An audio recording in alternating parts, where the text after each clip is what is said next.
आज हम शुरू करते हैं। हम आज सिटीजन सेफ्टी और आरटीआई के बारे में चर्चा करेंगे, लेकिन उससे पहले सुनील भाई, कोर्ट में क्या क्या हुआ वो जरा हमें अपडेट कर दीजिएगा प्लीज।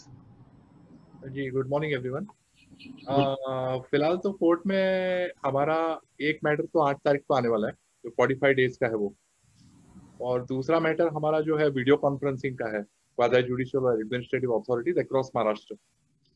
वो बोर्ड पे लग रहा है प्रतिदिन, एवरीडे, लेकिन बोर्ड रीच नहीं होता है। तो टिपिकली हमारा नंबर बिटवीन 20 एंड 30 होता है और बोर्ड रीच होता है अप टू 15 ऐसा। तो उम्मीद करते हैं कि अगले हफ्ते में लगेगा।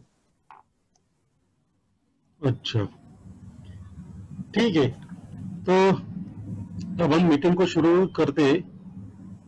कुछ लोग अभी भी आ रहे हैं, उनको बाद में एडमिट करूंगा। आज का सवाल है सिटीजन सेफ्टी और आरटीआई। सिटीजन सेफ्टी का सिर्फ इतना मतलब नहीं है कि कोई चोरी डकैती या अपनी वेल्थ की सुरक्षा, और भी सारे बहुत सारे मुद्दे होते हैं, जैसे कि अपनी हेल्थ, अपने आजू बाजू में जो कुछ भी चल रहा है उसके बारे में, उसका असर हम पर होता है, उसके बारे में आज चर्चा करेंगे। लेकिन आज शुरू करेंगे सिटीजन्स की जो बाकी सेफ्टी है, जो उनके घर की सेफ्टी, उनके मालमत्ता की सुरक्षा, उसकी चर्चा करेंगे। इसका कारण यह है कि पिछले 2 दिनों में पुणे में 2 घटनाएं हो गई।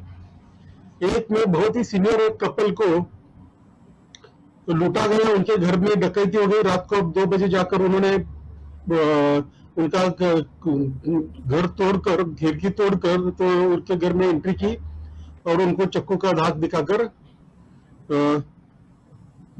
करीबन 12 लाख का सामान ले गए। दूसरी बात, पुणे के ही दूसरी एक एमएलए माधुरी मिसाळ, उनके घर में भी चोरी हो गई। दोनों में समानता यह है कि जो लोग उन्होंने अपने काम के लिए रखे थे, तो पहला जो कपल है उनके घर में एक नर्सिंग ब्यूरो की तरफ से कुछ लोग अपॉइंट किए गए थे और उन्होंने रेकी करके, उनको पता था कि यहाँ इनके पास इतना पैसा है या यहाँ पैसा रखते हैं। और माधुरी मिसाळ जी के घर में भी ऐसे हुआ है कि उनके कुछ जो जान पहचान वाले जिनको काम पर रखा था, उन्होंने चोरी कर दी। पहले वाले घटना का मतलब यह है कि जब नर्सिंग ब्यूरो कोई चलाता है तो उसमें खासकर सीनियर सिटीजन या कोई बीमार लोग, उनके लिए वो ब्यूरो चलाते, और वहां उनके घर में क्या हालत है जहां वो काम करते हैं, ये उनको बहुत जल्दी पता चल जाता है। और इसकी बहुत बड़ी बात यह है कि एक ही घर में, जो पहले वाला कपल मैंने बताया, उसी घर में उसी आदमी ने इससे पहले भी चोरी कर दी थी। अब ऐसे हालात में क्या किया जा सकता है, क्योंकि नर्सिंग ब्यूरो कोई चलाता है तो उसको बहुत सारी परमिशंस लगती है, बहुत सारी परमिशंस होनी होती है। नर्सेस का भी एक रजिस्टर होता है, उसमें नर्सेस रजिस्टर होनी होती है, लेकिन यहाँ ऐसे नहीं हुआ। मान लिया कि और इनकी खास बात है कि जो चारों पकड़े गए तो पहले वाले कपल के मामले में, वो चारे पिंपरी चिंचवड एरिया के रहने वाले हैं। तो मतलब अब यहाँ ट्विन सिटी का भी मामला आ गया, क्योंकि हमारे पिंपरी चिंचवड का पुलिस कमिश्नरेट अलग है और पुणे का अलग है।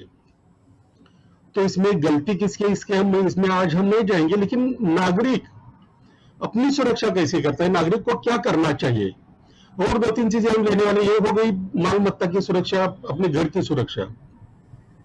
कुछ सालों पहले, शायद झगड़े साहब भी कमिश्नर थे उस वक्त, हमने पुणे म्युनिसिपल कारपोरेशन में जो होटल्स थे, मैंने एक छोटा सा एरिया लिया था जंगली महाराज रोड का। वहां के होटल्स है, वहां के जो क्लीनलीनेस है, उसका इंस्पेक्शन मांगा था। 13 जगह का क्लीनलीनेस का पता चला, जो पब्लिश हो गया, उसमें से 2 होटल के परमिशन कैंसिल हो गए। माना कि ये सारी इंफॉर्मेशन वेबसाइट पर होनी चाहिए, लेकिन ये वेबसाइट पर नहीं है। जैसे कि पहले कुछ दिनों पहले मैंने पानी का विषय निकाला था, कम से कम किसको पानी वाटर की परमिशन दी, ये इतनी तो जानकारी वेबसाइट पर होनी चाहिए, लेकिन वो नहीं है। अब ये नहीं है, वो नहीं है, तो ये तो हमेशा हम करते रहते। लेकिन हम क्या कर सकते हैं इसके बारे में, इस पर हम चर्चा करेंगे। शुरुआत झगड़े साहब से करेंगे, क्योंकि अफजल भाई आपको कुछ बोलना है इतनी जल्दी? बोलिए। मैं समझता हूँ कि किसी को भी एम्प्लॉय करने से पहले उनको अपने वो तो करने चाहिए। हाँ, यानी इम्पोर्टेंट डॉक्यूमेंट्स है या इम्पोर्टेंट ज्वेलरी, ये सब लॉकर में डाल देना चाहिए, और पुलिस को भी मतलब इन्फॉर्म कर देना चाहिए मेरे ख्याल से। जरूर साहब। इसमें ऐसा है कि ये तो बहुत इम्पोर्टेंट है और ये अभी इसके आगे बढ़ते जाएगा। और कोविड-19 के बाद में जो इकोनॉमी के हालात हुए हैं, तो उसके लिए तो फिर अभी अनएम्प्लॉयमेंट बढ़ा है, और फिर ऐसा सॉफ्ट चीजें जो है वो ऐसे इलीगल करने में थोड़ा सा मुझे लगता है कि ऐसे स्पर्ट आ जाएगा। तो उसके लिए दो चीजें करना पड़ेगा। एक तो एक सिस्टम करके यहाँ पे, जैसे कि उबर और ओला में ऐसा हुआ था कि अगर कोई भी आता है और वो उसको ऐप के जरिए वो उसके ऊपर रजिस्टर करता है और फिर बाद में वो टैक्सी चलाता है, लेकिन आगे क्या होता है मालूम नहीं है। तो उसके ऊपर भी बहुत बहस हुई, और उसका जो ये है बैकग्राउंड चेक होना चाहिए, और वो बैकग्राउंड चेक करके वो उसकी जिम्मेवारी वो ऐप प्रोवाइडर के लिए, जैसे सर्विस प्रोवाइडर के लिए जैसे उबर और ओला पे डालने की चर्चा हुई थी। मुझे लगता है कि अभी ये चीजें, जैसे कि हम सब हर तरीके के ऐप्स आ रहे हैं, कुछ भी ऐप्स आ रहे हैं, और वो ऐप का इस्तेमाल करके लोग उसकी सर्विस एक्सेस कर रहे हैं। इसमें एक ऐसा अभियान शुरू करना चाहिए कि अगर ऐसी कोई सर्विस घर में देते हैं, जैसे कि इसमें हुआ कि अगर किसी को रेंटल फ्लैट देना है तो उसकी जरूरत ऐसा है कि अभी वो पुलिस स्टेशन में उनको इन्फॉर्मेशन देनी पड़ती है, वो रजिस्टर करना पड़ता है। वैसे ही अगर कोई भी सर्विसेज देना है तो सर्विसेज के लिए जब एंट्री घर में जाती है किसी की, तो वो प्राइवेट मामला बन जाता है कि अगर दरवाजे के अंदर कोई आने का परमिशन दे दिया तो बहुत सेंसिटिव इश्यू हो जाता है। तो ऐसे ऐप्स जो है वो ऐप्स के लिए परमिशन होनी चाहिए पुलिस की तरफ से, नंबर 1। नंबर 2, वो जिम्मेवारी थोड़ी लूज, ऐसा कुछ तो रेगुलेशन बना के कि वो जिम्मेवारी जो ऐप चलाएगा उसके होगी, बैकग्राउंड उसमें ये चलेगा कि चेक होगा कि वो एम्प्लॉइज कौन है, क्या जरा है। और तीसरी चीज है कि पब्लिक डोमेन में होना चाहिए कि जैसे अगर किसी को भी अगर पूछना है कि हमारे घर में कोई आ रहा है तो वो उसका बैकग्राउंड चेक ऑनलाइन उनको दिखना है। तो ऐसा है कि भाभी, जैसे कि अफजल भाई ने बताया कि वो उसका चेक करना, किससे चेक करे वो, और या दूसरी चीज ऐसे कि वो अभी लॉकर में रखे। अभी ये तो लॉकर में ही रखा था, लेकिन उसका फोर्स करके एक चीज में उनको वो कोड मंगवाया गया और वो लेके गए। तो मुझे लगता है कि थोड़ा सा कंट्रोल, डिटरेंट मेजर जो बनते हैं, तो वहां कहीं ना कहीं तो ऐसा ये शुरू होना चाहिए। तो मुझे लगता है कि ऐसी चीजें शुरू हो जाएंगी। और इमीडिएटली, अभी ये तो मैं लॉन्ग टर्म की बात करूँ, इमीडिएटली उसमें ऐसा होना है कि सोशल मीडिया के थ्रू पब्लिक के ऐसी ऐसी चीजें हो रही है, अभी भी बहुत सारे लोगों को पता नहीं है। अभी जैसे कि maushi.com करके ऐसा मेड सर्वेंट देने का भी ऐसे ऐप आया है, अभी उसमें भी ऐसा हो सकता है। तो ये चीज है कि आप इनके जरिए जब कुछ एक्सेस करते हैं तो ये आपके जिम्मेवारी पे कर रहे हैं, और इसमें ऐसे ऐसे प्रॉब्लम, मुझे लगता है कि इसके लिए थोड़ा सा पब्लिक अवेयरनेस पे बढ़ाना पड़ेगा। लेकिन आपने जो मुद्दा उठाया है ये बहुत ही इंपॉर्टेंट है, क्योंकि इसके आगे ये सब चीजें बहुत इसका प्रोपोर्शन ज्यादा बढ़ेगा because of the changing circumstances, changing economy. तो मुझे लगता है कि इसके लॉन्ग टर्म भी कुछ होना चाहिए। तोड़कर साहब, आप डिवाइस में थे, इसमें मामला मुझे जो सीरियस लग रहा है, इसलिए मैंने आपको अभी हम आपसे कुछ चाहते हैं। इससे पहले इसी घर में 2 बार कंप्लेंट हो गई, लेकिन कोई उसका असर नहीं हुआ। ऐसा क्यों होता है? और इन्होंने जो पिंपरी चिंचवड में सारे रहने वाले क्राइम कर रहे हैं, इससे पहले अगर एफआईआर हो चुका था, कंप्लेंट हो चुकी थी, तो पुलिस का काम था कि उनको पकड़े, या ऐसे ब्यूरोज का क्या नेटवर्क होता है वो जाने, उन्होंने पुलिस परमिशन ली है या नहीं, उनकी जो उसकी जानकारी पब्लिक डोमेन में दी। लेकिन ऐसा नहीं हुआ। ऐसा क्यों हुआ होता है?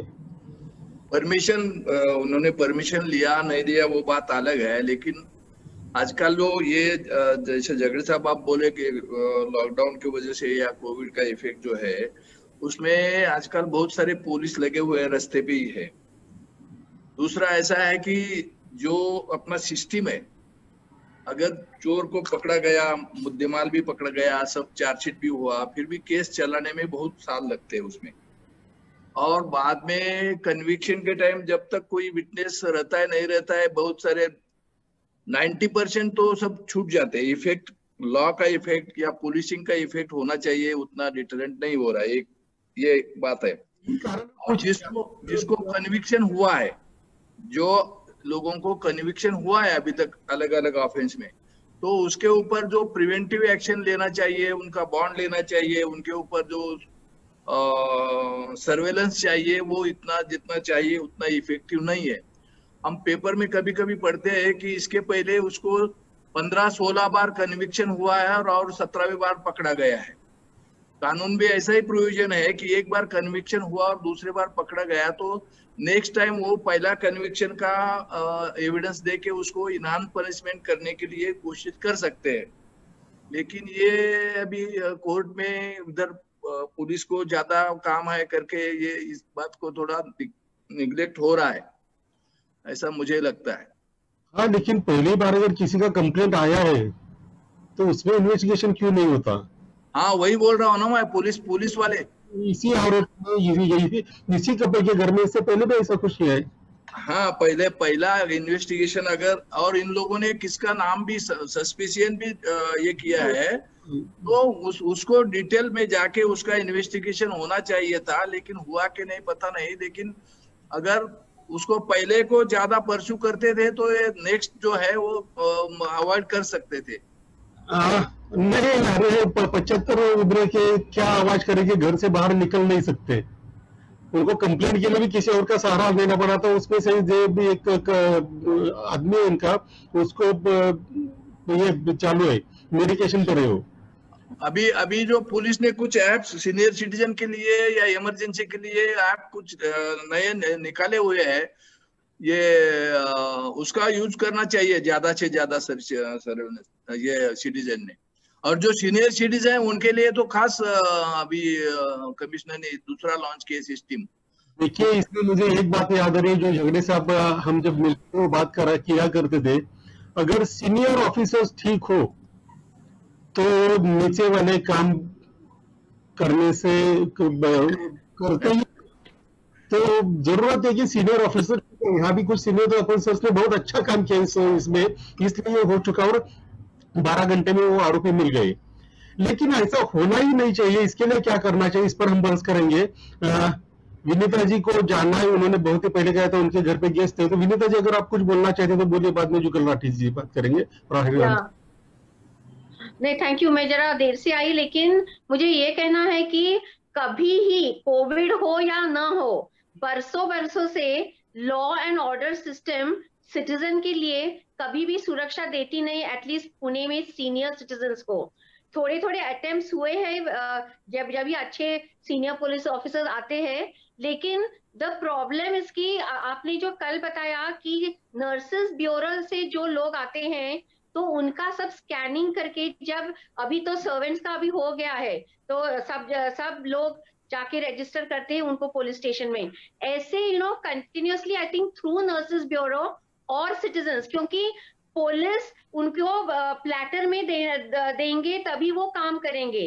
इसलिए हमें ही, जैसे महेश झगड़े ने बोला है कि टेक्नोलॉजी एप्स यूज करके अपने आप सब रजिस्टर करके, जब भी आप नर्सेस को रखते हो, और नर्सेस ब्यूरो को भी कंपल्सरी करना चाहिए कि वो रजिस्टर्ड लोगों के ही रखना चाहिए। इसके सिवा मुझे कुछ और वर्केबल नहीं लगता। Thank you. लेकिन इसमें एक मुद्दा ये है कि ठीक है, सारी जिम्मेदारी यंत्रणाओं की होती है, मान लिया, लेकिन आज अगर हम यहाँ देख रहे हैं तो कल से मैं देख रहा हूँ तो लोगों का इतना रिस्पॉन्स नहीं है। लोगों को कुछ करना चाहिए, यंत्रणा ने कुछ करना चाहिए।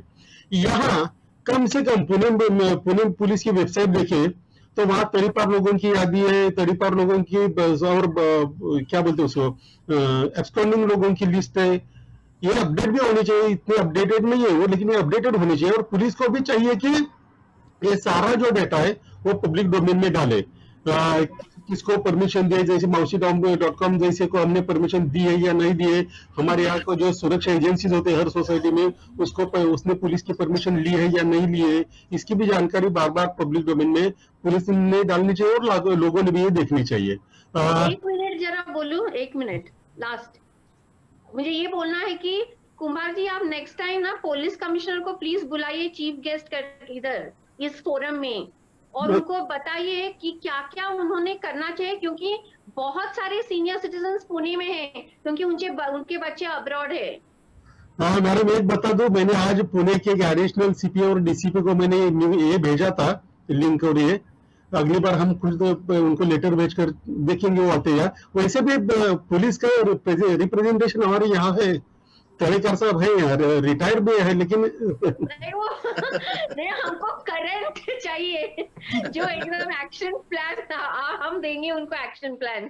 जरूर बुलाएंगे हम, सारी यंत्रणा को बुलाएंगे, एफडीओ को भी बुलाएंगे, जो पानी का वगैरह जो मैंने बताया उसके लिए हम सबकी कोशिश करेंगे। पता नहीं वो आते या नहीं आते, लेकिन देखते हैं, कोशिश करते हैं। जुगल जी। हेलो। हाँ, नमस्ते सबको। ये बहुत सीरियस इश्यू हुआ है, जैसे झगड़े साहब बोल रहे हैं, वैसे अभी तो सीरियस है ही है, पहले से है और बढ़ने वाला है। there are no two opinions. Senior है और तुम्हारे हमारे लिए ज्यादा risk the things are there, because more the age, more the services you need it, and more the services you need, you are more susceptible or vulnerable for that purpose. इसमें दो ही चीजें ध्यान में आती है मुझे, जहां सर्विस प्रोवाइडर जो है, ऐप बेस्ड सर्विस और ऑर्गेनाइज सर्विस प्रोवाइडर जो भी रहेगा, हाँ, तो उसके लिए at source some strict adherence has to be there, at the same time citizen awareness has to be there. ये एग्जांपल एक ऐसा बोल रहा हूँ, जैसे पासपोर्ट मेरा रिन्यूअल के लिए मैंने भेजा था, 10-15 साल पहले कोई किसी ने कंप्लेंट की थी, एफआईआर की थी, कंप्लेंट की थी मेरे एम्प्लॉय ने, किसी ने ऐसे ढंग से, उसके बारे में मेरे को आई वाज होल्ड कर दिया उन्होंने, 6 महीने उसको लगाया, नहीं हुआ। There was no case, वो खड़ी नहीं रही, कुछ भी नहीं रहा, तो भी है। Apart from, so point is that anything suspicious about the integrity or honesty of that particular person, ये at least organized sector जो भी रहेगा service provider, including nurses bureau, तो बहुत रिस्की है, बिकॉज द इनवैलिड होते हैं वो लोग, कुछ भी नहीं कर सकते, हलचल भी नहीं कर सकते, और उनके लिए पैसा भी कुछ नहीं। सो बेसिक उनको आना चाहिए। At the same time if they are in the society और सम लोकेशन वेयर ऐसा कोई उसको सेकंड चेक, इंटर चेक का जैसा बात बोल रहे हैं, वो खुद नहीं कर सकता है, तो somewhere it should be verified and then only he should be. अपने रिस्ट्रिक्शंस है, मिलते नहीं है, उसको दिक्कत है, ये फिर भी है। At least we can start with the organise thing. And second thing is, जो पॉसिबल है वहाँ सिटीजन ने ये 16 बार 17 बार की बोल रहे हैं, और जिनके यहाँ पहले जिसने किए उसको सेकंड बार आया, तो ये समझ नहीं आता, ऐसा नहीं होता है। तो दोनों तरफ से भी थोड़ा उसका स्ट्रिक्टनेस और लोगों का इसका सीरियसनेस समझाने की बात है। Thank you. ठीक है, मेरी सबसे रिक्वेस्ट है कि बार बार रिपीटेशन ना हो, क्योंकि हम 1 घंटे का प्रोग्राम तो उसमें नहीं करना है। अफजल भाई ने एक मैसेज भेजा है कि जो तिजोरी वगैरह है उसको बायोमेट्रिक होना चाहिए। अरे घर में घुस कर उसके बीबी को चक्कू लगाए गले को और उनसे पासवर्ड मांगा है, तो बायोमेट्रिक से क्या होगा वहां? तो ये थोड़ा सा मुश्किल लगता है। हरिराम जी, हरिराम जी अपने आप को अनम्यूट कर दीजिए। हरिराम जी, ठीक है। मोहम्मद भाई, मेरा कहने का मतलब वो नहीं था। मेरा कहने का मतलब 2 इशू है। एक तो आप बैंक के लॉकर में वो जो भी प्रिकॉशन लेना है आप रख दीजिए। सेकंड चीज है, जो एम्प्लॉई आता है ऑर्गेनाइज ऐप से या ऑर्गेनाइजेशन से, उनका बायोमेट्रिक भी होना चाहिए। और जैसे कि रति साहब ने जो बताया कि उनके ऊपर पूरी पकड़ होनी चाहिए गवर्नमेंट की through some rules, so that कि अगर घर में कुछ भी होता है तो they can be caught and they can be taken to task. तो जब एंट्री और एग्जिट, जी, ये जो कल एमएलए के घर में चोरी हुई है, वहाँ शादी के लिए जो गहने उनके बैंक लॉकर में थे, शादी के लिए घर में आने लाए थे। तो मेरा अनम्यूट हो गया, विशेष मेरा अनम्यूट हो गया। अभी मैं बोलूं, हरिराम चौधरी। बोलिए। हाँ, देखिए मेरे 4 पॉइंट है। पॉइंट नंबर 1, जैसे पुलिस को किसी को भी एम्प्लॉय रखते हैं और पुलिस में हम फोटोग्राफ और बायोडाटा देते हैं, तो पुलिस से फाइल कर देती है। उनको पुलिस स्टेशन को चाहिए कि वो क्राइम ब्रांच में भेजे और ये फाइंड आउट करे कि उसके सामने कोई ऑफेंस रजिस्टर्ड है या नहीं है, लेकिन वो पुलिस नहीं करती है। तो ये उनको करना चाहिए, जिससे कि कोई ऑफेंस, अगर कोई ऑफेंडर है तो मालूम पड़ सके। ये एक पॉइंट है। दूसरा पॉइंट ये है कि जिसके सामने भी चार्जशीट फाइल की गई है, जो भी अपराधी है, कोई चार्जशीट फाइल है, तो उनके सबके फोटोग्राफ वेबसाइट, पुलिस की वेबसाइट में देना चाहिए, और उनके फोटोग्राफ और कौन से ऑफेंस में चार्जशीट फाइल है वो देना चाहिए। तीसरा सजेशन, ये तो हो गए 2 सजेशन। अब तीसरा है प्रिवेंशन के लिए, यानी इन्वेस्टिगेशन अगर होता है तो इन्वेस्टिगेशन के लिए सीसीटीवी कैमरा, अभी 50,000 सीसीटीवी कैमरा पूरे बॉम्बे में लगे हुए हैं। अब उससे और आगे बढ़ना चाहिए, और हर गली के दोनों तरफ, एंट्री और एग्जिट दोनों तरफ में सीसीटीवी कैमरा लगाना चाहिए, इतना और आगे बढ़ना चाहिए। और चौथा पॉइंट ये है कि अभी पुलिस का इंस्ट्रक्शन है कि हर ज्वेलरी शॉप में वो रखा जाए सीसीटीवी कैमरा। अब पुलिस को अपील करनी चाहिए कि हर दुकान के साथ सीसीटीवी कैमरा लगे, तो फिर इन्वेस्टिगेशन में पुलिस को अपराधी पकड़ा जाएगा। Thank you. बहुत बातें कर दी हम सब लोगों ने। तवेकर साहब, क्या ये पॉसिबल है सब कुछ, इतना जो कुछ भी सजेशन आई हो? नहीं, बिल्कुल प्रैक्टिकेबल नहीं है वो। पहला इमीडिएट जो कर सकते हैं ना पुलिस, जो लोग पहले कोई भी क्राइम में अरेस्ट हुए हैं उनको बॉन्ड ले सकते हैं इमीडिएट पुलिस, और बॉन्ड के टाइम सिक्योरिटी मांगने का प्रोविजन है। और जो उनको श्योरिटी बोल के आगे आएगा तो उसका भी वेरिफिकेशन होना चाहिए कि whether he is fit to be security for that person. ये स्ट्रिक्टली जब मिसाल साहब थे, आप सब लोगों को, पूना वालों को याद है, मिसाल साहब जब थे उन्होंने ये इम्प्लीमेंटेशन बहुत स्ट्रिक्ट किया था। और उससे पहले जो क्रिमिनल ऑलरेडी रिकॉर्ड हो रहे उनको तो कम से कम कंट्रोल आ जाएगा, और वो इफेक्ट बाकी लोगों के ऊपर हो सकता है। अभी ये जो सीसीटीवी लगाने का तो हर अपना अपना इश्यू है, हर घर में या अपने घर के सामने लगा सकते हैं वो, और कुछ चौक में भी लगाए हुए हैं। वो तो ज्यादा इफेक्टिव है ऐसा लगता नहीं मुझे। एक्सीडेंटली कभी कभी अपने को वहां मिलता है, वो बाय चांस मिलता है, लेकिन सीसीटीवी के ऊपर हम डिपेंड नहीं हो सकते। और बाकी तो कोई इसको ऐसा स्ट्रिक्ट रेमेडी मुझे नहीं लगता है। सीसीटीवी बहुत ही प्रैक्टिकल, केवल क्योंकि इस कपल के घर में सीसीटीवी था और उसी की वजह से पकड़े गए, नहीं तो पकड़े भी नहीं जाते थे। लेकिन सीसीटीवी का इस्तेमाल हर गली में, हर चौक में होना चाहिए। उसके लिए कई हजार करोड़ हम खर्च कर चुके हैं, पुलिस कर चुके हैं, पीएमसी कर चुके हैं, पीसीएमसी ने किया है और शासन ने भी किया है। लेकिन वो कहाँ खर्चा होता है, वो क्यों नहीं, ये गवर्नमेंट के लिए प्रैक्टिकेबल नहीं है ऐसे लगता है। लेकिन लोगों ने, सोसाइटीज ने अपने सोसाइटीज में ये सीसीटीवी लगाए। लेकिन इसमें लोगों को अगर और कुछ करना है तो कम से कम मुझे लगता है कि वेबसाइट्स जो गवर्नमेंट की या पुलिस की वेबसाइट्स है वो बहुत ही अपडेटेड होनी चाहिए, क्योंकि वहां जानकारी है। मतलब पुणे पुलिस ने अच्छी खासी जानकारी दी है, लेकिन वो अपडेटेड नहीं है। उसको अपडेट करने में बहुत टाइम लगता है। तो इसके लिए, और मैंने जब भी मेरे पुलिस से जी कुछ महीने से मेरा थोड़ा अच्छा संपर्क आया, तो उनके पास टेक्नोलॉजी की एक बहुत बड़ी अड़चन है ऐसा मुझे लगता है। लेकिन वो छुड़वाने के लिए क्या करे, उसके एक्सपर्ट शायद उनके पास कम है ऐसे मुझे लगता है।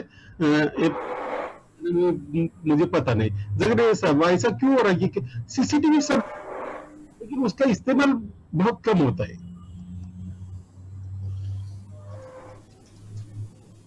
जगह साहब, नहीं, ऐसा है कि ये अभी चीज है कि हम एक चीज करते हैं और लेकिन वो ऐसा स्ट्रेट जैकेट में आता है।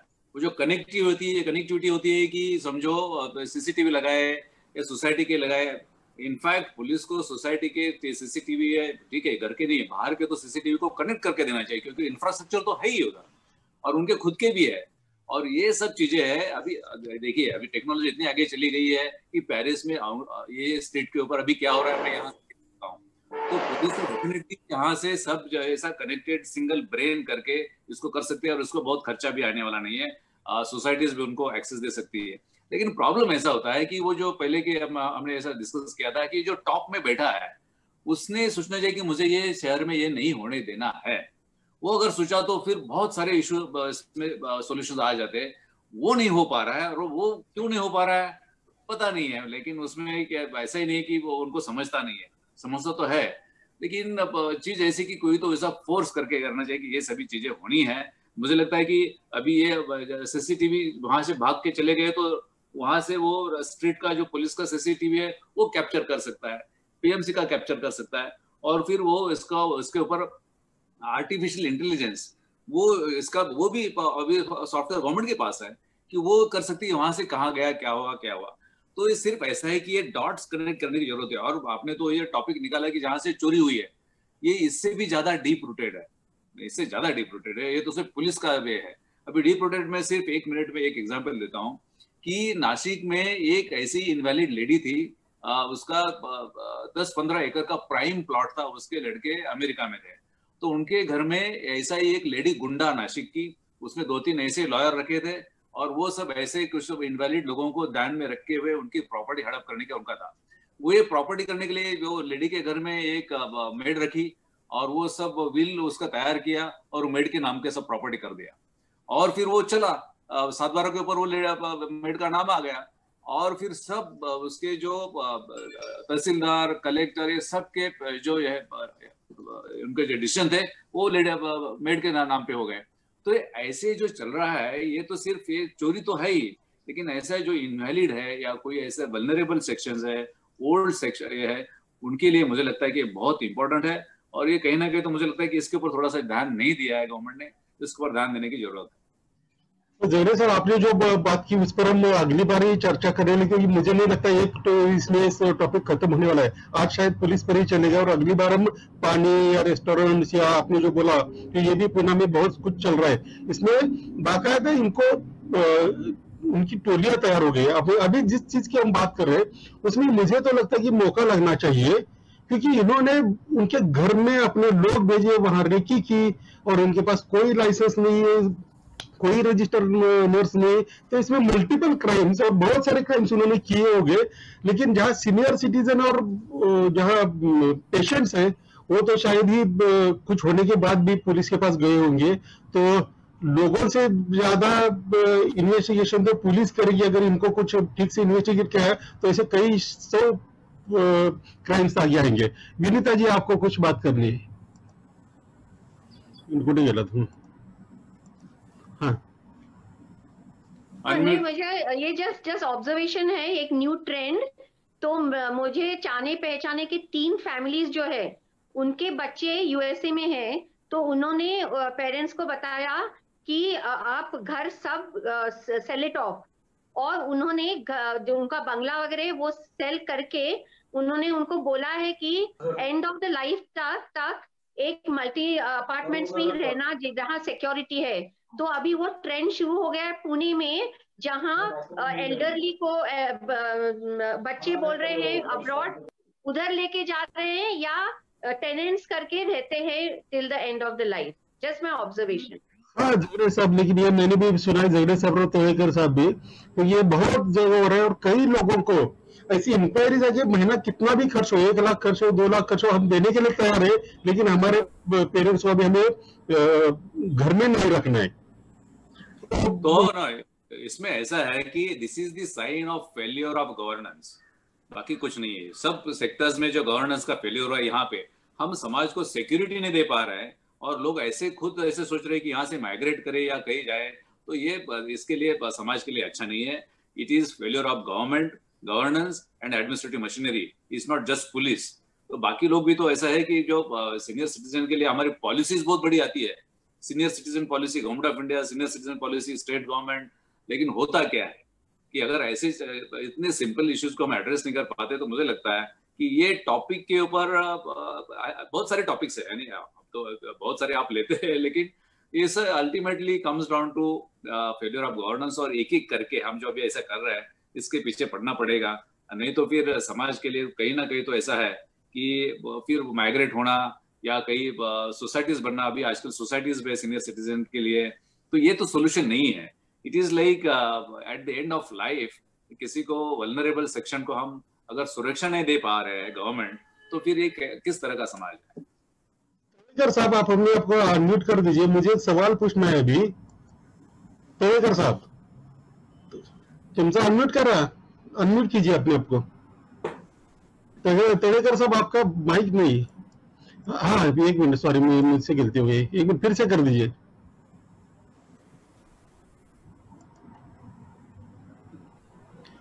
मुझे सवाल ये पूछना है तड़ेकर साहब, ठीक है अभी यहाँ जो एक केस है वहां तो पहले भी पुलिस के पास गई है, तो पता चल गया है कि पहले पुलिस ने ठीक से काम नहीं किया।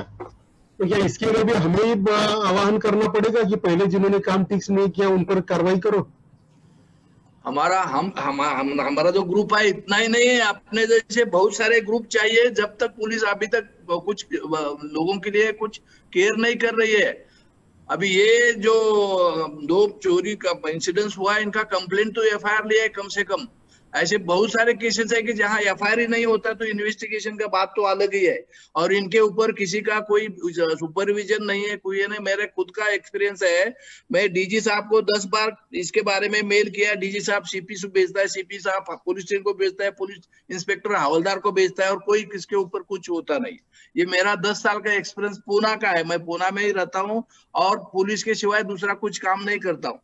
मेरा एक्सपीरियंस है, इन्वेस्टिगेशन नहीं ठीक हो रहा है और एफआईआर भी नहीं ली जा रही है, और कोई क्रिमिनल के ऊपर पुलिस का कोई कंट्रोल है ही नहीं है। अगर आप पुलिस ऑफिसर से ऐसे कहने लगे तो हमें तो लगता है ये अभी झूठा, अगर आप लोग झूठा बोलना चाहते हैं तो मैं पुलिस का ये अप्रिसिएशन भी कर सकता हूँ। नहीं, हमें झूठ नहीं चाहिए, इसमें यहाँ कभी ऐसा होता नहीं है। लेकिन वही होता है कि अगर हम क्या कर सकते हैं, अगर पहली बार ही कार्रवाई हो गई होती तो बहुत कुछ टल सकता था। यहाँ इस कपल का या जो भी दूसरे में ये हुआ है, पुलिस एफआईआर लेती नहीं है, हम हमेशा देखते हैं।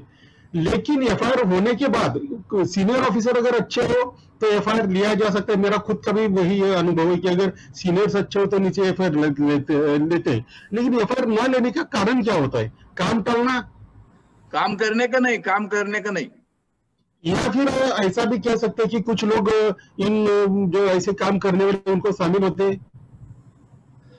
अभी शामिल होने का तो अपने पास कोई एविडेंस नहीं रहता है, लेकिन एक्सपीरियंस तो वैसा बहुत लोगों को आता है, सिटीजन को आता है एक्सपीरियंस।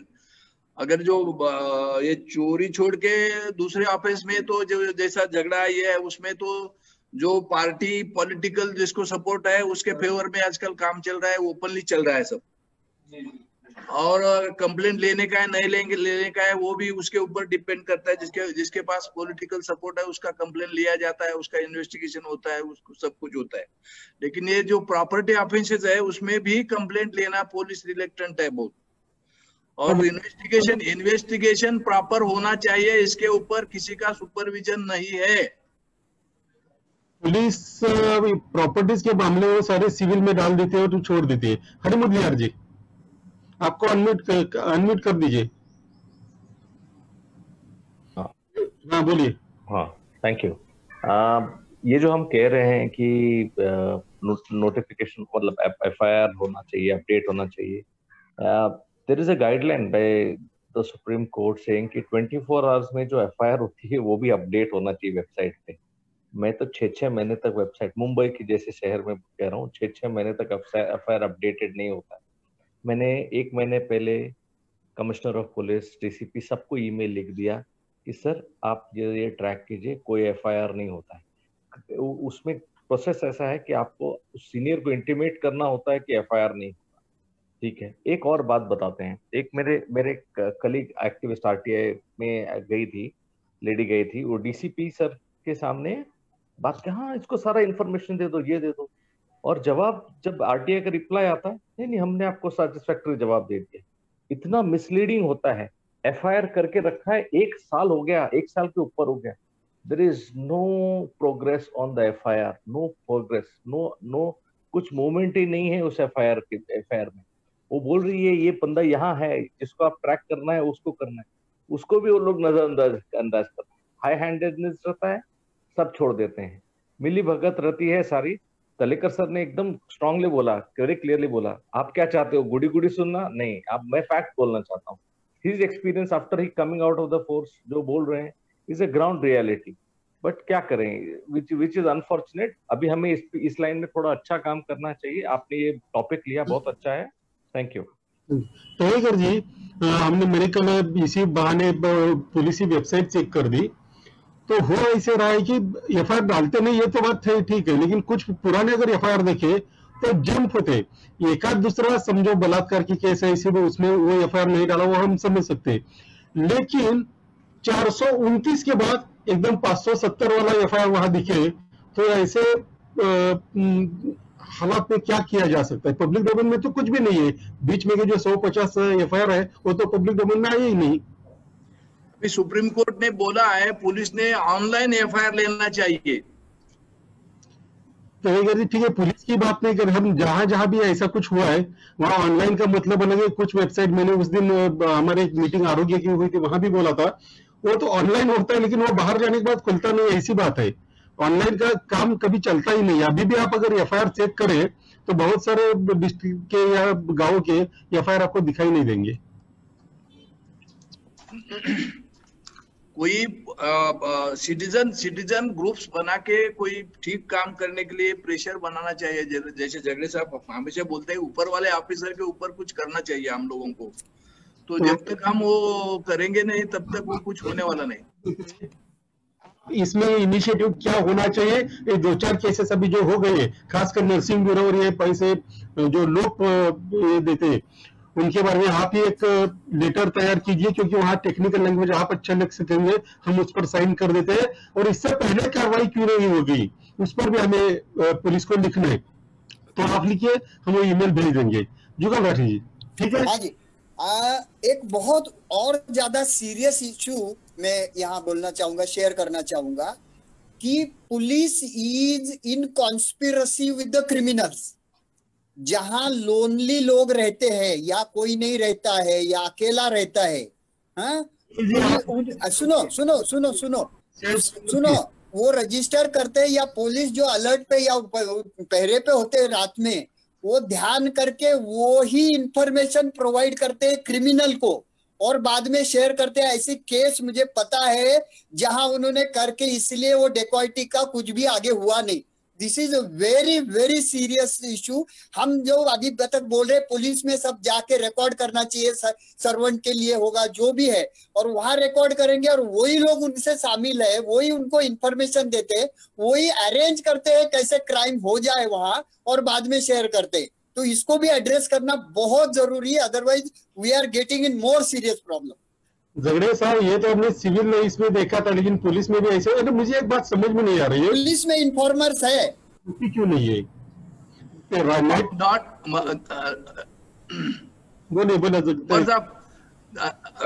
अभी जो साहब ने बोला है वो बिल्कुल सही है। वो मेरे से ज्यादा उन्होंने डेयरिंग किया, वो बात मुझे भी मालूम है। उसके आगे की बात बोलता हूँ, कई क्राइम में पुलिस कांस्टेबल या पुलिस ऑफिसर खुद इन्वॉल्व है, ऐसे केसेस भी रजिस्टर हुए हैं। अभी इन्होंने तो बोला उनको केस मालूम है, लेकिन रिकॉर्ड पे पुलिस के अगेंस्ट वो ग्रुप में, क्रिमिनल के ग्रुप में पुलिस या ऑफिसर है, ऐसे केसेस रजिस्टर भी हुए हैं, अरेस्ट भी हुआ है उनको।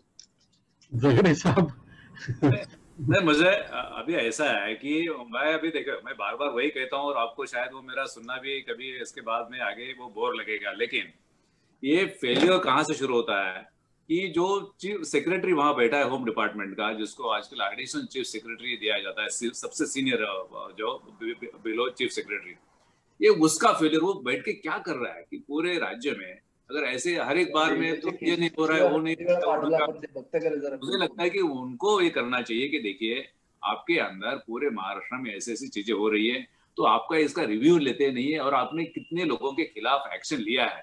अभी जैसे कि एक FIR हुआ था कोथरूड में, उसका कुछ हुआ नहीं और वही लोग अभी कर रहे हैं। तो यानी ऐसी चीजें हो रही है, तो आप एक सैलरी किस काम की ले रहे हैं? इन्होंने कभी ऐसा किया है क्या कि अभी कितने FIRs कितने साल के लिए हुए हैं, कितने FIRs अभी वेबसाइट के ऊपर डाले हैं क्या नहीं डाले हैं, कितने FIR वो अभी आप बोले कि बीच में के FIR उधर आते ही नहीं है। तो ये सब चीजें हैं, मुझे लगता है कि वहाँ रिव्यू कभी होता है या नहीं है मुझे मालूम नहीं, और मेरा इन्फॉर्मेशन ऐसा डिटेल रिव्यू कभी होता नहीं है। तो we should hold responsible additional chief secretary home. अगर वहां से अगर शुरू होने जाता है तो मुझे लगता है तो फिर नीचे की तरफ तो फिर आते जाता है, तो फिर वो रिएक्ट करेंगे, लेकिन सिर्फ वन इशू के लिए।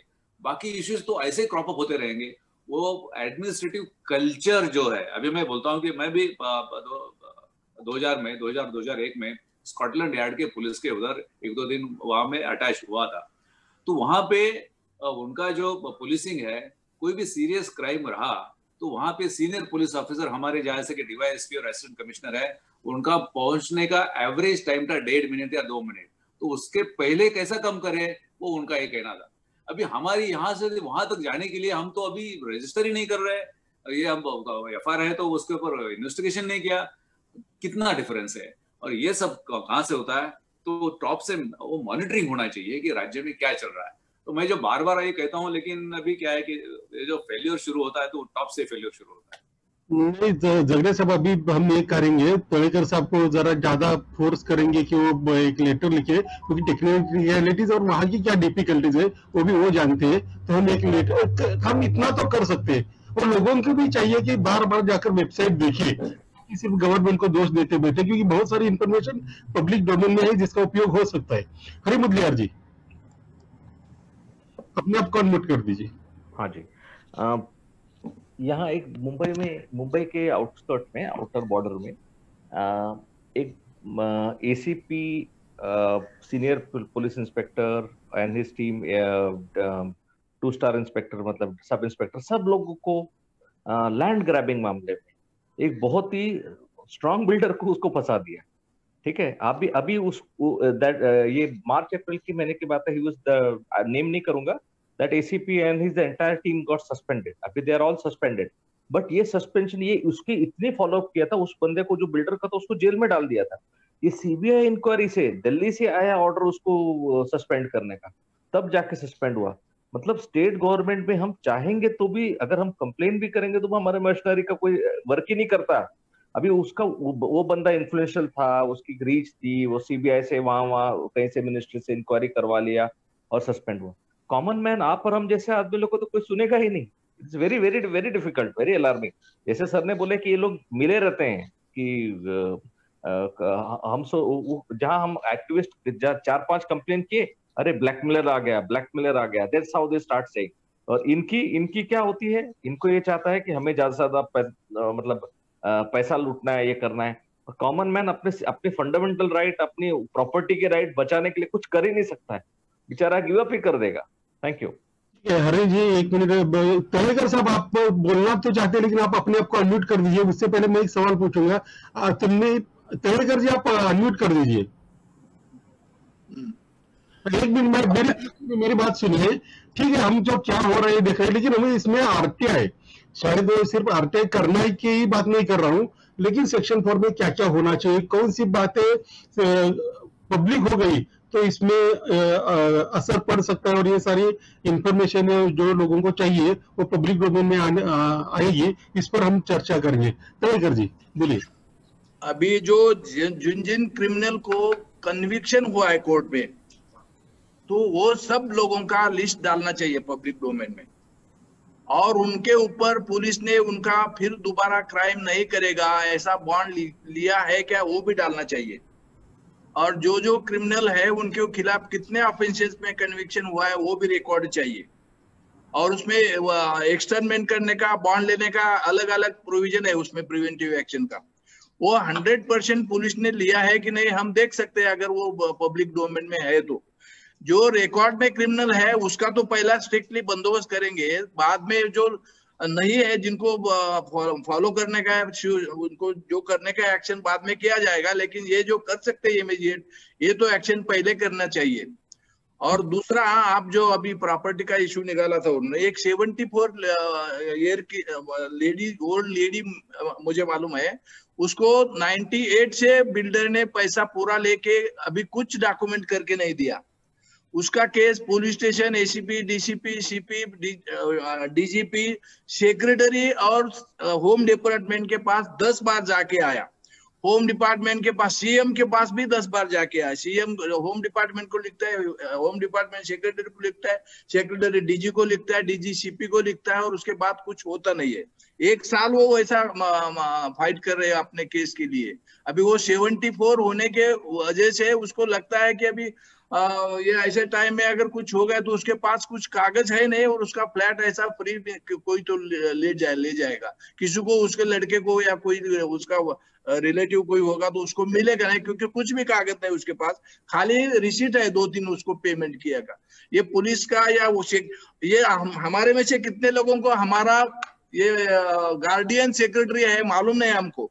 आपको किसको मालूम है तो उसको भी हम पूछ नहीं सकते। लास्ट 1 साल में कोई गार्डियन सेक्रेटरी ने पुणे में आके किसको बोला है 2 घंटा पुणे के लिए या पुणे डिस्ट्रिक्ट के लिए उसने कुछ किया है? ऐसा कभी नहीं हुआ। आपको गार्डियन सेक्रेटरी की बात जरा आप फिर से बोलेगा। झगड़े सब आपको पता है इस मामले में कोई गार्डियन सेक्रेटरी ऐसा है? ऐसा पेपर में पढ़ा है मैंने। तो गार्डियन सेक्रेटरी गार्डियन सेक्रेटरी एक स्कीम है। क्या है कि गवर्नमेंट जब भी कुछ होता है तो एक खिलौना सामने देते हैं जनता के सामने, तो एक नया खिलौना है कि गार्डियन सेक्रेटरी आपके जिले के लिए, तो वो आपके मंत्रालय के सभी जो काम है वो करेगा। तो ये गार्डियन सेक्रेटरी इसके लिए नहीं है। गार्डियन सेक्रेटरी ऐसा है कि कोई समझो पुणे के कुछ प्रॉब्लम्स है ऑफिसर्स के या कार्यालय के, तो मंत्रालय में स्टकअप हुए तो वहां से वो ये करके वो प्रॉब्लम से सॉल्व करेगा, उसके लिए वो, यानी ये चीजों के लिए। मुझे लगता है कि समझो अभी ये काम में होम सेक्रेटरी है, डीजी है, आईजी है, सीपी है, और गार्डियन सेक्रेटरी क्या जरूरत है? और कितने लगाओगे? ये तो ट्रेन है, कितने इंजन लगाओगे उसके, और हर एक इंजन बोलेगा कि ये मेरा काम नहीं वो उसका काम है। तो मुझे लगता है कि ये हायरार्की है, ये कहीं ना कहीं तो वीक हुई है, वो स्ट्रॉन्ग करने की जरूरत है। मेरे समझ में अभी आ गया, क्योंकि आपने बात अलग की थी तड़ेकर साहब, लेकिन झगड़े साहब जो बोल रहे बिल्कुल ठीक है। जब ये शुरू हुआ था तब हमने भी बोला था कि इसकी कोई जरूरत नहीं है, लोगों के उस जिले के मंत्रालय के काम करने के लिए वो गार्डियन सेक्रेटरी होगा। तो फिर भी ऑनलाइन सब कुछ सारी, फिर यहाँ की अंदर देना, कलेक्टर है, डिविजनल कमिश्नर है, म्यूनिसिपल कॉर्पोरेशन है, वो क्या करेगी? उनको किस लिए यहाँ रखा है? तो कितने हम ऐसे डिब्बे लगाते जाएंगे, इंजन लगाते जाएंगे, और मुझे नहीं लगता कि इसको हमें ज्यादा जोर देना चाहिए। हमें और कुछ क्या कर सकते हैं? आरटीआई के वजह, आरटीआई का यूज करके हम कौन कौन सी चीजें पब्लिक डोमेन में ला सकते हैं। यहाँ आपने जो बोला, जो फरार लोग हैं उनकी यादी है, जिनको तरीपार किया गए उनकी यादी है, लेकिन वो अपडेटेड नहीं है। तो इसके लिए ऐसे कुछ अगर उपाय होंगे तो इसके लिए हम काम करेंगे। जुगल जी कुछ बोलना चाहते हैं? हाँ, मैं ये बोल रहा था, आरटीआई के बारे में ही बोल रहा था। मैंने एक आरटीआई किया था, लेकिन अभी मेरे को रेडीली ध्यान में नहीं कौन से इसमें किया था। पुलिस डिपार्टमेंट में किया था। कई चीजें ऐसी है वहां, अगर उसको कन्विक्शन है, एफआईआर दाखिल करना है, या एक्सटर्नमेंट का जो है हद पार करने का, तड़ी पार करने का जो भाग है, उसमें उनको हायर अथॉरिटी की कुछ जगह स्टेट गवर्नमेंट की परमिशन की जरूरत है। ऐसा कुछ है। ऐसे कितने केसेस पेंडिंग है, आपने कब भेजा है और परमिशन मिला या नहीं मिला, नहीं मिला तो कब मिला। ऐसे मैंने पुलिस कमिश्नर के ऑफिस में आरटीआई किया था। उसका बहुत दिन से जाने के बाद कुछ रिप्लाई आया, and to strangely it was observed कि कई महीने सालों तक परमिशन दी नहीं गई और वो गुनेगार वैसे ही खुले उस एरिया में घूम रहे थे। तो ऐसे जो प्रोविजंस हो गए जिसमें किसी उन्हीं की वजह से, एडमिनिस्ट्रेशन की वजह से या स्टेट गवर्नमेंट या किसी की वजह से उस पर एक्शन रुका हुआ है, एटलीस्ट दैट कैन बी, आपने पूछने से भी थोड़ी हलचल होती है, और उसके बाद उसका फॉलोअप करने से शायद वो एक लीगल सोर्स है, वो भी यूज हो सकता है विद आईटीआई। किसी को कुछ बोलना है तो वो भी नहीं। वाजिद बेग कहाँ हो आप कुछ पूछना चाहते हो? वाजिद बेग मुझे दिखाई नहीं दे रहा है अभी। ठीक है, और कोई? हाँ बोले आप। हाथ ऊपर में, हाथ ऊपर। जितेंद्र जी, मैंने पहले कई बार तो बोल चुका, अपने आप को अनम्यूट कर दिया, और हाथ ऊपर करने से कई बार मेरे समझ में नहीं आता, वहां जो बटन रहता है रेज हैंड, वो आपको दबाना है। बोलिए। हाँ सर, मैंने पिछली बार एक सवाल किया था ऑडिट रिपोर्ट के बारे में, तो मैंने अपील में जाके वो ऑडिट इंफॉर्मेशन प्राप्त कर लिया है। अभी ऑडिट रिपोर्ट मिल गया है। उसमें कुछ 18-19 यानी 1 साल में 16 कोटी रुपए वसूल पात्र रकम और 13 कोटी रुपए अंतिम अमान्य रकम, ऐसी ऑडिट में शंका उपस्थित किया है। तो इसके बारे में क्या कर सकता हूँ? अभी कंप्लेंट या कुछ एफआईआर वगैरह कुछ? ठीक है, उसके बारे में बात करेंगे, लेकिन यहाँ जो ये हर बार हम एक सब्जेक्ट लेते तो पहले ये खत्म करते और उसके बाद आपके इस सब्जेक्ट पर आते हैं। हाँ, बोलिए। हाँ, मेरा एक एक्सपीरियंस है। मैंने सीएम साहब को एक कंप्लेंट किया एफआईआर लिया नहीं करके। उन्होंने वो होम डिपार्टमेंट में भेजा, होम डिपार्टमेंट ने सेक्रेटरी के पास भेजा, सेक्रेटरी ने नीचे भेजा, नहीं हुआ करके मैंने सेक्रेटरी के साथ फोन करने के लिए कोशिश किया, तो सेक्रेटरी के साथ बात करना नहीं दिया। डेप्यूटी सेक्रेटरी के पास फोन कनेक्शन दिया मेरा, मैंने डेप्यूटी सेक्रेटरी को पूछा है कि भाई मैं 10 बार हमने सीएम को किया, सीएम ने आपके ऑफिस में, आपने सीएम कमिश्नर ऑफिस को भेजा, होता क्यों नहीं है? तो बोला वो मैं तो डेप्यूटी सेक्रेटरी हूँ, कमिश्नर के साथ मैं कैसा बात कर सकूं? मैंने तुम वहां जो बैठे है डेप्यूटी सेक्रेटरी करके नहीं है, वो रिप्रेजेंटेटिव मिनिस्टर का रिप्रेजेंटेटिव करके बैठा हूँ, तुमको पूछने की जरूरत है। 10 बार भेजा है, एफआईआर होता क्यों नहीं है? लेकिन सेक्रेटरी जो वो डेप्यूटी सेक्रेटरी ने ऐसा जवाब दिया मुझे, हेल्पलेस है करके बोला। सर जी, इसमें आपको तो ये होना चाहिए था कि वो जो हमारा स्टेटस फॉर्मेट है मराठी और इंग्लिश में वही क्या है उसमें आपको डालना चाहिए था, तो शायद हम चीफ मिनिस्टर को भी इसमें ला सकते थे। लेकिन आप अगर फिर भी हमें आपको डिटेल देता हूं मैं। मुझे डिटेल मत दीजिएगा, आपका जो लेटर उनको भेजा है उसी लेटर के बारे में आरटीआई का जो स्टेटस फॉर्मेट पिछली बार मैंने दिया है उसमें पूछ लीजिए, तो उससे पता चलेगा कि ये काम ना होने के लिए कौन जिम्मेदार है। ओके ओके, हम कर सकेंगे, मुझे भी भेज दीजिएगा, मैं भी आपको दे दूंगा, लेकिन ये करना बहुत अच्छा रहेगा। और हमें कोशिश करनी चाहिए, इसलिए कि अब अगर हम अपने आप को एक्टिविस्ट कहते हैं तो ठीक है, अभी रिस्पॉन्स भी कम मिल रहा है लोगों का, लेकिन हम ही कोशिश करते रहेंगे। दत्तात्रेय, हाँ जगदीश साहब। नहीं, उसमें मुझे सिर्फ एक कहना है कि हम अभी पुलिस के बारे में बता रहे हैं और वो सही आज का टॉपिक ही है, लेकिन एक छोटी सी बात मैं आपको सबके ध्यान में लाना चाहता हूँ कि बहुत सारी चीजें ऐसी होती है कि लाइन डिपार्टमेंट जो होते हैं वो काम नहीं करते, इसलिए वो एफआईआर करने की नौबत आ जाती है। मुझे लगता है कि बहुत बार अगर लाइन डिपार्टमेंट काम करना शुरू कर दे तो ये एफआईआर जो होता है तो एफआईआर एक लास्ट रिसोर्ट होता है, और पुलिस डिपार्टमेंट के ऊपर इतने सारे अननेसेसरी केसेस या एफआईआर बन जाते हैं कि उनका भी काम में एफिशिएंसी नहीं रहता है। तो इसमें ऐसा होना चाहिए कि ये जो डिपार्टमेंट्स है जहां से उन्होंने काम नहीं किया उसकी वजह से एफआईआर करने की बात आ गई, तो वहां भी ध्यान देना चाहिए कि जिन्होंने काम नहीं किया है वो भी एफआईआर में आ जाए। ये अगर मुझे लगता है कि थोड़ा सा ये नजरिया चेंज किया तो थोड़ी सी इम्प्रूवमेंट हो सकती है। तो हम कहाँ आरटीआई की बात बताना चाहूंगा, अगर मैं शेयर स्क्रीन कर पाया तो मैं देखता हूँ, अगर कर सकता हूँ तो हम आरटीआई का यूज करके कौन कौन सी बातें पब्लिक डोमेन में लाना चाहते हैं ये हमें आइडेंटिफाई करना पड़ेगा। इसकी लिस्ट शायद अभी भी नहीं बने, लेकिन अगले हफ्ते तक वो लिस्ट बन जाएगी। और मैं चाहता हूँ कि सब लोग एक बार सारी वेबसाइट से वो चेक करें, और एक वेबसाइट तैयार हो गई है जिसका नाम rti.maharashtra.gov.in है। इसमें महाराष्ट्र के सारे पब्लिक अथॉरिटीज के पब्लिक इंफॉर्मेशन ऑफिसर्स और पब्लिक अपीलेट अथॉरिटीज का नाम और पते दिए गए हैं। अगर मैं शेयर कर पाया अभी तो अभी बोल दूंगा, मैं आपको कोशिश करता हूं मैं।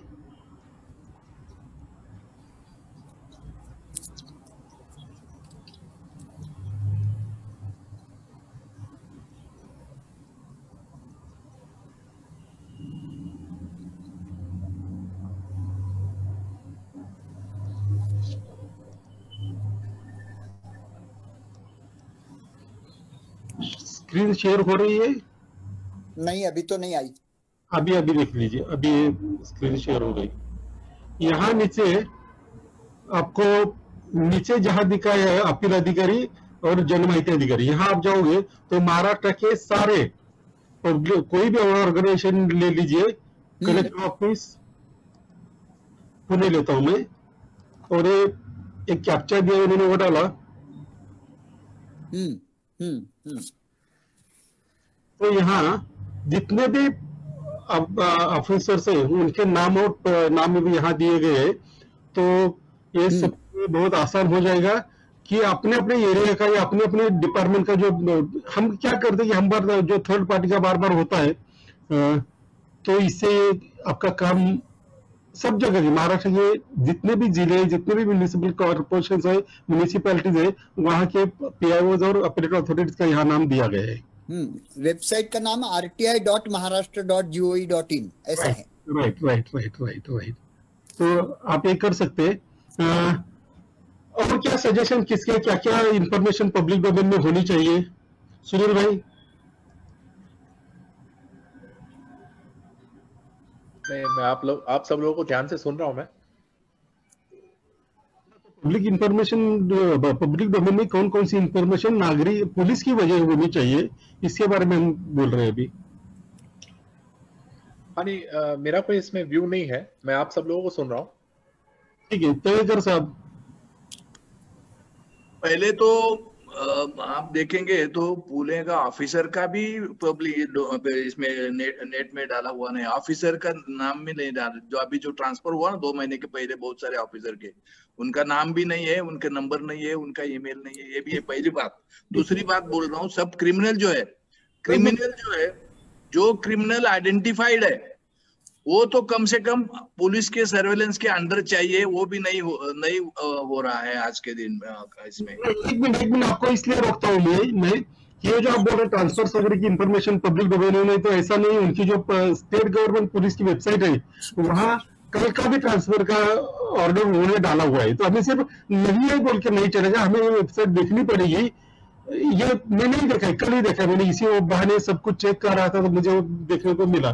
तो जो क्या होगा अगर नहीं, तो हम जो पब्लिक डोमेन में ऑलरेडी इंफॉर्मेशन है वही अगर उसके बारे में हम कंप्लेन करने लगे तो हमारी कंप्लेन पर कोई ध्यान नहीं देगा।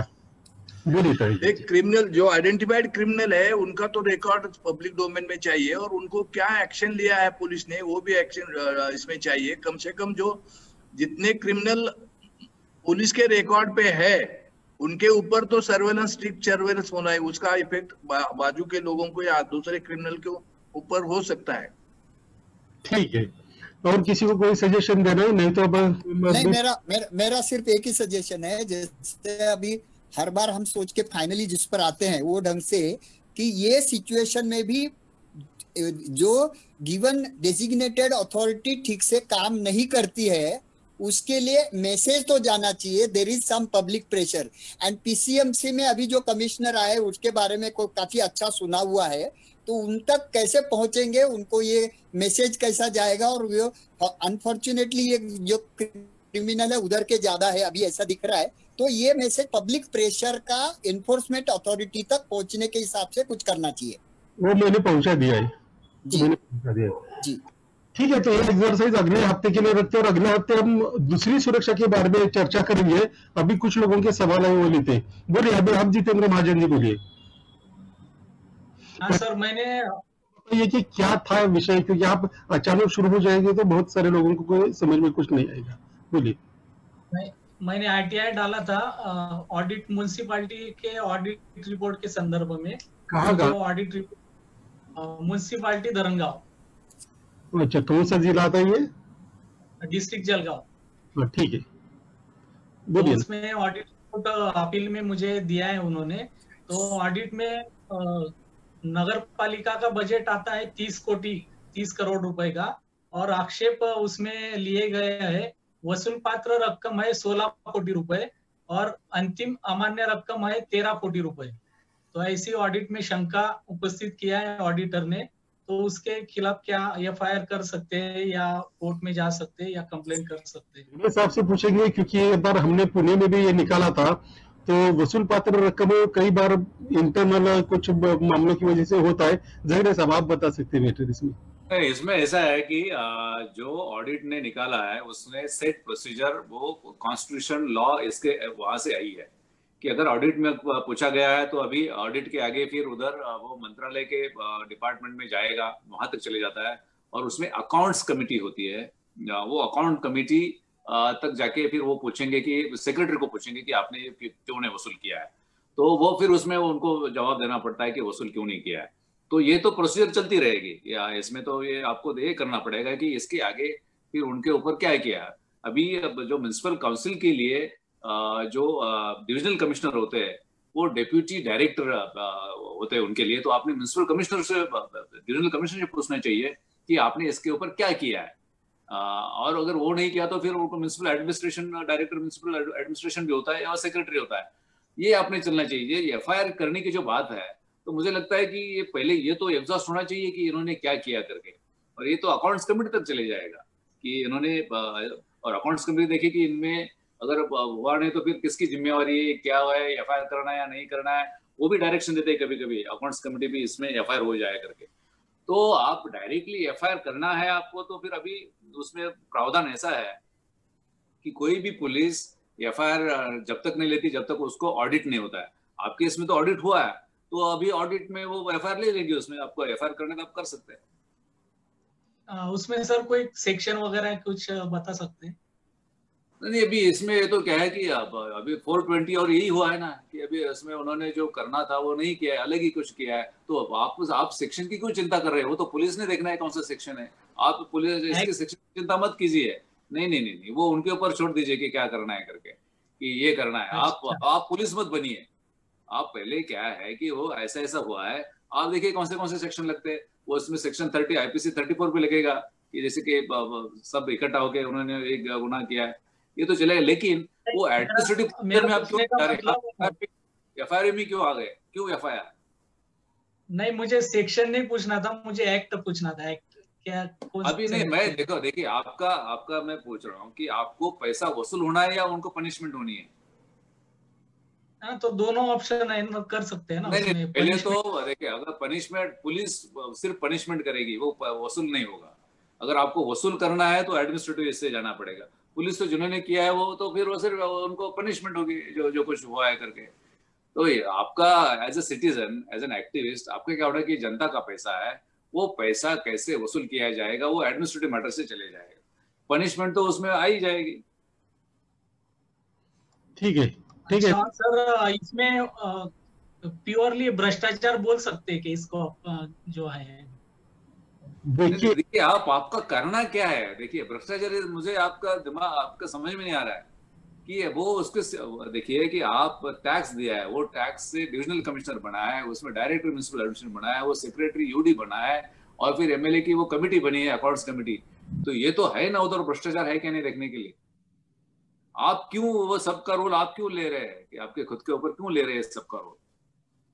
महाजन जी, सर का कहना ये है कि आप जहाँ जो अथॉरिटी है उनके पास कंप्लेंट कर दी, उन्होंने अगर कंप्लेंट पर एक्शन नहीं लिया तो बाकी आगे देखा जाएगा कि एफआईआर करना है या नहीं करना है।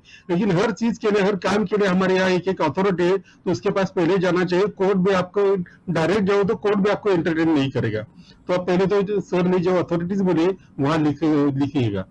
और किसी का कोई सवाल?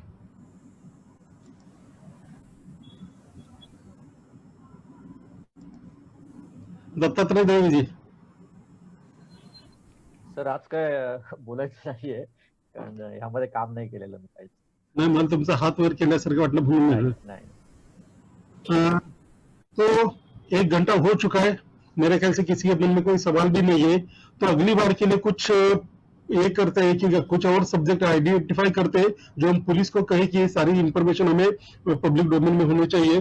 तो हर एक को मेरी रिक्वेस्ट है कि वो अगली बार वो थोड़ी तैयारी करे और इस पर बोले। और अगली बार हम बाकी जो सुरक्षा हमारी है, हेल्थ है या बाकी रेस्टोरेंट्स है, उसके बारे में अगली बार हम चर्चा करेंगे।